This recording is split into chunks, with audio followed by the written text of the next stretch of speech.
Joint magical samosa house. Shakarpur गांव के पास ही एक समोसा शॉप थी। उसको रंगा नाम का एक व्यक्ति चलाता था। उसकी शॉप पर हर वक्त भीड़ लगी रहती थी। रंगा ने मिंटू नाम के एक लड़के को काम पर रखा हुआ था। एक दिन जब मिंटू समोसे ग्राहकों के पास लेकर जा रहा था कि अचानक आगे एक पत्थर पड़ा हुआ था। वो वहीं पर गिर गया और सारे समोसे रंगा के मुंह पर जा लगे। रंगा बहुत गुस्से में आ गया और सबके सामने मिंटू को बहुत मारा। बाद में रंगा, तुम्हारी इतनी हिम्मत, दिख नहीं रहा था कि आगे पत्थर पड़ा हुआ है? सफाई का तो तुम जरा भी ख्याल नहीं रखते हो। तुम्हारे माता पिता नहीं थे, इसीलिए तुम्हें यहाँ काम पर रखा था। तुमने आज मेरा बहुत नुकसान किया है। आज तुम्हें पैसे नहीं मिलेंगे और दफा हो जाओ। आज के बाद काम पर मत आना। तो मिंटू, साहब जी कृपया करके मुझे माफ कर दें, आइंदा से ऐसा नहीं होगा। मैं कहाँ जाऊंगा? आप मुझे अपनी शॉप से मत निकालें। मिंटू बेचारे को वो रंगा धक्के मारकर अपनी शॉप से बाहर निकाल देता है। उस रंगा ने मुझे अपनी शॉप से निकाल कर अच्छा नहीं किया। इससे तो मैं कुछ भी करके बदला लेकर ही रहूंगा। वैसे मिंटू को एक आइडिया आता है और वो एक धनवान रघु सेठ के पास चला जाता है और वहां जाकर, रघु सेठ जी, एक मदद चाहिए थी आपसे, क्या आप मेरी मदद करेंगे? हाँ बोलो बेटा, क्या बात है? वो सेठ जी, बात दरअसल ये है कि मैं एक रंगा नाम के व्यक्ति की समोसा शॉप पर काम करता था। वहाँ पर मैं समोसे बनाया करता था, लेकिन एक छोटी सी गलती की वजह से उसने मुझे अपनी शॉप से बाहर निकाल दिया। अब मेरे पास तो इतने पैसे भी नहीं हैं कि मैं एक छोटी सी अपनी समोसे की रेडी लगा सकूं। बेटा मिंटू, तुम्हें चिंता करने की कोई ज़रूरत नहीं है। मैं तुम्हें कुछ पैसे दे रहा हूँ। उन पैसों से अपना सामान खरीदो और अपना काम शुरू करो। बाद में मिंटू सेठ के दिए हुए पैसों से एक छोटी सी समोसा रेडी लगाता है, लेकिन वो समोसा रेडी रंगा की शॉप के आगे ही लगाता है। वैसे लोग उसके समोसे खाने के लिए आते हैं। मिंटू बहुत कम दाम में समोसे बेच रहा था और समोसे भी बढ़िया थे, तो सभी लोग रंगा की शॉप को छोड़कर मिंटू के पास आने लगे। रंगा ऐसा देखकर बहुत गुस्से में आ जाता है।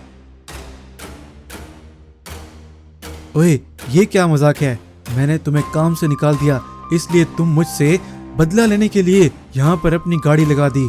चुपचाप यहाँ से निकलते बनो, वरना मैं तुम्हें नहीं छोड़ूंगा।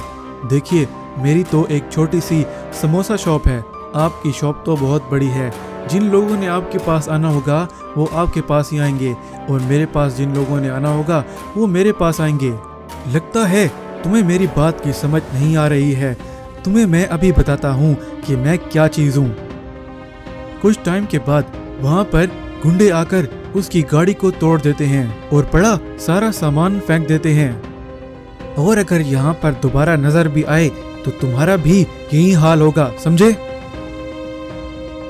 मिंटू बेचारा बहुत दुखी होकर वहाँ से एक जंगल की तरफ चला जाता है। ऐसे वो वहाँ से जा रहा था, तभी अचानक उसे कुछ छोटे आकार के राक्षस दिखाई देते हैं। वो बहुत सारा खाना लेकर एक पेड़ के अंदर चले जाते हैं। वो पेड़ वहाँ से गायब हो जाता है। मिंटू ऐसा देखकर बहुत आश्चर्य हो जाता है। अरे, ये कैसे हो सकता है? छोटे से राक्षस जैसे दिखने वाले एक पेड़ के अंदर, और वो भी बहुत सारा खाना लेकर। कोई तो बात जरूर है। अगर ये दोबारा आएंगे तो मैं भी उस पेड़ के अंदर चला जाऊंगा। जब वो राक्षस दोबारा खाना लेकर वापस जा रहे होते हैं तो मिंटू भी उनके पीछे पीछे उस पेड़ के अंदर चला जाता है। बाद में मिंटू एक अलग ही दुनिया में पहुंच जाता है। वो देखता है कि बहुत सारे छोटे छोटे राक्षस अपने राजा राक्षस के पास खाना लेकर खड़े होते हैं, और वो राक्षस सारा खाना खा जाता है। ये धरती लोक का खाना तो बहुत बढ़िया होता है। और वहीं पर कुछ राक्षस मिंटू को देख लेते हैं और उसे पकड़कर अपने राजा राक्षस के पास ले जाते हैं। हे मानव, तुम यहाँ पर कैसे आए? कृपया करके मुझे मत खाना। मेरे पास कुछ खाने के लिए है तुम्हारे लिए, लेकिन मुझे मत खाना। वो राक्षस समोसे खाकर, अरे ये तो बहुत बढ़िया चीज है, कहाँ से लाए हो तुम? लेकिन तुम मुझे बहुत परेशान लग रहे हो, क्या बात है? मुझे बताओ। मैं बहुत अकेला हो गया हूँ। आज मैंने अपनी एक छोटी सी समोसे की रेडी लगाई, लेकिन रंगा नाम के व्यक्ति ने वो तोड़ दी। अब मैं सेठ को पैसे कैसे दूंगा? तुम तो बहुत बढ़िया समोसे बनाते हो, हम अपने जादू से भी बहुत सारी चीजें खा सकते हैं, लेकिन मुझे धरती लोक का खाना बहुत पसंद है, तुम्हें मैं कुछ देना चाहता हूँ। वो राजा राक्षस एक समोसा हाउस को प्रकट करता है और मिंटू से, ये तुम अपने साथ लेकर जा सकते हो, इससे तुम जो भी मांगोगे ये तुम्हें दे सकता है। वो समोसा हाउस मिंटू को बहुत सारे पैसे देता है। ऐसे मिंटू सेठ को भी पैसे दे देता